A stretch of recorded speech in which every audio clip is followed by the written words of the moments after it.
Hi everyone. आप जानते हैं आज से 10-15 साल पहले जब मैंने अपनी ज्योतिष की शुरुआत करी थी, मुझे याद है कि मैं पोस्ट ग्रेजुएशन कर रही थी अराउंड 2009 के आसपास। तो अब मैंने इसको फॉर्मली लेने की सोची थी और जब मैंने पहली बार ज्योतिष सीखना शुरू किया था ना, तो मुझे समझ ही नहीं आता था कि ये बता क्या रहे हैं। लग्न चार्ट क्या होता है, मून चार्ट क्या होता है, ये जो कुंडली है इसमें ये जो नंबर पड़े होते हैं और ये डब्बे डब्बे बने होते हैं, इसमें राशि कौन सी है, भाव कौन सा है, समझ ही नहीं आता था। कौन सा सॉफ्टवेयर सबसे अच्छा है, पता ही नहीं लगता था। और कौन सी चीज क्या बताती है, कोई कहता था ना कि आपका राहु यहाँ पे बैठा है, इस नक्षत्र में, इस भाव में बैठा है। फिर कौन सा चार्ट सबसे अच्छा है जिससे प्रिडिक्शन होती हो, जैसे चंद्र कुंडली से होती है यानी कि मून चार्ट से, या लग्न चार्ट से होती है। फिर उसमें वैदिक ज्योतिष है, केपी ज्योतिष है, नाड़ी ज्योतिष है, लाल किताब है, और उसके बाद तो खैर कोई अंत ही नहीं है। लेकिन कुल मिला के सबका जो एक मूल आधार है वो कहीं ना कहीं से वैदिक एस्ट्रोलॉजी से निकला है। हालांकि आज की डेट में कहते हैं कि केपी और नाड़ी जो है सबसे एडवांस एस्ट्रोलॉजी है, सबसे ज्यादा एक्यूरेट जो है प्रेडिक्शंस उसकी रहती है, और ज्योतिष ही वो फाउंडेशन है, वो मूल है, वो जड़ है, या मैं कहूं कि वो स्ट्रेंथ है, फाउंडेशन है, जिसके ऊपर बाकी सारी जो प्रेडिक्शन की साइंसेस है ना वो डिपेंड करती हैं। यहाँ तक कि अंक ज्योतिष की अगर हम बात करें वो भी, अगर आप बात करते हैं वास्तु की, वो भी बिना ज्योतिष के अधूरा है। ज्योतिष तो सबका, जैसे कहते हैं ना कि आधार है, तो अगर ज्योतिष कमजोर पड़ जाता है ना तो टैरो में भी उतना मजा नहीं आ पाता है जितना जब ज्योतिष करके आने लगता है, क्योंकि आपको सब चीजें जो है ना साफ साफ दिखने लग जाती हैं, समय सीमा समझ आने लग जाती है। तो इसको ध्यान में रखते हुए मैंने ये एसेंशियल एस्ट्रोलॉजी प्रोग्राम जो है वो डिजाइन किया कि इसको वो लोग सीख सकें जिनको नहीं पता लग्न चार्ट क्या होता है। और मैं उनको नहीं घुमाना चाहती कि आप ये देखिए यहाँ तारे हैं, वहां चांद है, 100 चीजें बता दी और फिर भी इंसान को समझ ही नहीं आया कि मैं तो प्रिडिक्ट नहीं कर पा रहा। और बहुत डर लगता है कई लोगों को। मैंने कई लोगों से बात करी तो उन्होंने कहा कि उन्हें तो मैथ्स में थोड़ा सा जो है उनका मैथ्स कमजोर है। तो क्या ज्योतिष में मैथ्स भी है? देखिए, मुझे ऐसा लगता है ना, लगता क्या है, यही सच भी है कि प्रिडिक्शन करने के लिए मैथ्स बहुत ज्यादा आना जरूरी नहीं है। उसके लिए बहुत सारे लोग हैं जो ऑलरेडी कर रहे हैं, और अब तो सॉफ्टवेयर्स भी आ गए हैं, क्योंकि ये बहुत टीडियस टास्क है, बहुत टाइम लेता है, हमें बहुत सारे चार्ट बनाने होते हैं। हर चार्ट की एक अपनी इम्पोर्टेंस होती है, जैसे मैथ्स में वो ग्राफ चार्ट बनते हैं ना, स्कूल में सिखाया जाता था कि ये जो है ये इकोनॉमिक का, वो इकोनॉमिक्स दिखा रहा है, स्टैटिस्टिक्स का चार्ट है, ये डेटा जो है इन्फ्लेशन का चार्ट है, या ये जो चार्ट है वो बताता है कि मेल फीमेल पॉपुलेशन कितनी है। वैसे ज्योतिष में भी अलग अलग चार्ट होते हैं जो कुल मिला के एक तो नहीं कहूंगी, क्योंकि अलग अलग चार्ट जो है वो अलग अलग बातें बताते हैं, लेकिन मूलतः ये सबका मिला जुला जो है सामान्य तौर पे जो मत है वो होता है लग्न चार्ट, जो आपके आसपास की जो दुनिया है उसके बारे में आपको बताता है। और एक होता है चंद्र चार्ट, चंद्रमा यानी कि मून चार्ट। तो ये दो मेन चार्ट होते हैं, और आज का वीडियो उसी पर तो है। भाव, मुझे तो समझ ही नहीं आता था कि भाव किस चिड़िया का नाम है, और स्पेशली जब मैं वो डब्बा देखती थी तो उसमें वो क्रॉस पड़े होते हैं, ट्रायंगल होता है, कुछ वो टुवर्ड स्क्वायर होता है, वो स्क्यू करके उसको रख देते थे। तो इसमें से पहला कौन सा है, दूसरा कौन सा है, और जब हम गिनते हैं तो कैसे गिनते हैं। खैर, मैं जानती हूँ कि आप सब मुझसे ज्यादा बुद्धिमान हैं, तो आप सब तो बेहतर ही कर पाएंगे। तो वहां से शुरू करते हैं, और आज की इस वीडियो में मैं वही बताने वाली हूँ कि लग्न चार्ट कैसा दिखता है, मून चार्ट कैसा दिखता है। और अगर जिस्ट दे दूं तो जिस साइन में जब आप पैदा होते हैं उस वक्त चंद्रमा जिस राशि में होता है उस राशि को हम आपके जो चार्ट में है फर्स्ट हाउस में रख देते हैं, क्योंकि जो चार्ट में होते हैं वो होते हैं 12 हाउसेस। तो फर्स्ट हाउस में हम रख देते हैं, और फिर एंटी क्लॉकवाइज जो है काउंट करते हैं। तो बेसिकली उससे आपके मन के भाव ज्यादा पता लगते हैं मेरे अनुभव में। और लग्न चार्ट जो होता है वो आपकी फिजिकल बॉडी का और फिजिकल वर्ल्ड के बारे में जो है वो आपको ज्यादा बताता है।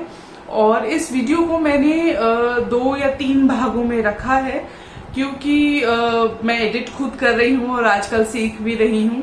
तो मैंने जो लग्न चार्ट और मून चार्ट का एक वीडियो है बनाने की कोशिश करी और उस पर डूडल भी कर दिया और उस पर वॉइस ओवर करके रिकॉर्ड किया। वो मैं पहले रिकॉर्ड कर चुकी हूँ और ये अब मैं बाद में रिकॉर्ड कर रही हूँ। तो अब जो है हम साथ में चलते हैं और वो वाला चार्ट जो है आप देख लीजिए, सुन लीजिए। बहुत आसान है, ज्योतिष में आपको बिल्कुल कोई दिक्कत नहीं आएगी, क्योंकि जो बेसिक है वो उन लोगों को ध्यान में रख के ये जो प्रोग्राम है वो डिजाइन किया गया है कि किसी को भी ऐसा महसूस ना हो कि उनको थोड़ी सी कम जानकारी है, या सबको अच्छा लगे, सेफ लगे और रिस्पेक्टेड लगे, कहीं से कोई कमतर नहीं है। बहुत सा ज्ञान तो मुझे ही आपसे मिल जाएगा जितना ज्ञान आप मुझसे पाएंगे। तो चलते हैं अब आगे, देखते हैं कि कौन सा हाउस जो है उसका क्या मतलब होता है और वो कैसे दिखते हैं। तो कम से कम ये छोटी सी चीज अगर आप सुन लेंगे तो आपको समझ आ जाएगा कि ज्योतिष करना चुटकियों का खेल ही है। ठीक है, अब आपके सामने ये जो स्क्रीन है इसमें आप ऊपर देखेंगे कि एक तरफ सफ़ेद बटन में लिखा हुआ है मून, और वो जो ऑरेंज यानी नारंगी कलर का बटन है उसमें लिखा हुआ है लग्न। तो ये जो 2 हैं, मून और लग्न, ये चार्ट बताते हैं, कुंडली। यानी कि जो मून होता है एक वो चार्ट होता है और एक लग्न का चार्ट होता है।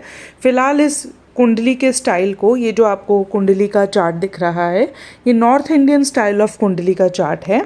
और इसमें जो है आप देख रहे होंगे कि ये जो नंबर्स पड़े हुए हैं वो जो हैं वो राशियों के नंबर्स हैं। उसका भी एक खास क्रम होता है, यानी कि मेष जो राशि है वहाँ से लेके जो मीन राशि तक है, यानी एरीज से लेके पाइसेस तक, उसका एक स्पेशल ऑर्डर होता है। उसी ऑर्डर में राशियों को नंबर दिए गए हैं, लेकिन जब लग्न बदलता है, जिस समय आप पैदा होते हैं उसके हिसाब से आपका लग्न तय होता है। इसेंशियल एस्ट्रोलॉजी प्रोग्राम में ये आपको डिटेल में बताया जाएगा। फिलहाल इस चार्ट में जो आप नंबर देख रहे हैं ना, 10, 11, 12, 1, 2, 3 अंग्रेज़ी में लिखे हुए हैं, 10, 11, 12, तो ये जो हैं ये राशियों के नंबर पड़े हुए हैं। और ये जो फर्स्ट हाउस में SA और LA लिखा हुआ है, SA का मतलब सैटर्न है, LA का मतलब लग्न है। तो ये जो इंग्लिश में छोटे छोटे नाम लिखे हुए हैं ना, जुपिटर, मून, JUMORA, ये ग्रहों के नाम हैं और ये जो है उनको शॉर्ट फॉर्म में बताया गया है। नीचे स्क्रीन पे आप देखेंगे कि उन ग्रहों की डिग्रियां भी जो हैं हमने डिटेल में लिख रखी हैं। अब इस कुंडली में ये जो नंबर राशियों के पड़े हैं, ये जो डब्बे डब्बे आपको दिखाई दे रहे हैं, कुछ ट्रायंगल है, कुछ जो है वो इन्वर्टेड थोड़ा सा ट्वर्ल्ड जो है स्क्वायर है शेप में आपको दिखेगा। तो ये होते हैं भाव जिसकी मैं बात कर रही थी। भाव, 12 भाव यानी ज़िंदगी के वो भाव जिससे इंसान जीता है, जो उसके आसपास उसके जगत का यानी उसके वर्ल्ड का प्रतीक होते हैं। पहला भाव जो होता है वो इंसान के खुद के बारे में बताता है, उसकी अपीयरेंस कैसी हो सकती है, उसकी पर्सनालिटी कैसी हो सकती है, लोग उसे कैसे देखते हैं। जो दूसरा भाव होता है वो बताता है कि वो उसका परिवार, उसका धन के बारे में। तीसरा भाव होता है जिससे आपको अपने भाई बहन या जो आपका जो ओरेटरी स्किल्स है उसके बारे में पता लगता है। चौथा भाव जो होता है वो माँ का भी होता है और घर का भी होता है। ऐसे बहुत सारे कॉन्टेक्स्ट हैं। देखिए, भाव तो 12 हैं, लेकिन हर भाव को हमने एक कॉन्टेक्स्ट में 12 कैटेगरीज में बांटा हुआ है। जैसे अगर मैं ये ले लूँ कि पर्सनल लाइफ है, तो पर्सनल लाइफ की भी 12 कैटेगरीज हैं। बॉडी को हमने 12 उसमें कैटेगरीज में हर भाव के हिसाब से बांट दिया है। फिर बिजनेस कॉन्टेक्स्ट में यानी कि व्यापार के कॉन्टेक्स्ट में हर भाव का अलग मतलब होता है। हर ग्रह की जो है अपनी एक काम करने की कार्यशैली होती है, वो भी कुछ चीज़ों का प्रतीक होता है और वो किसी नक्षत्र में बैठा होता है जिसके वो फल देता है। तो इस तरह का चार्ट जो है ये north Indian style of chart है।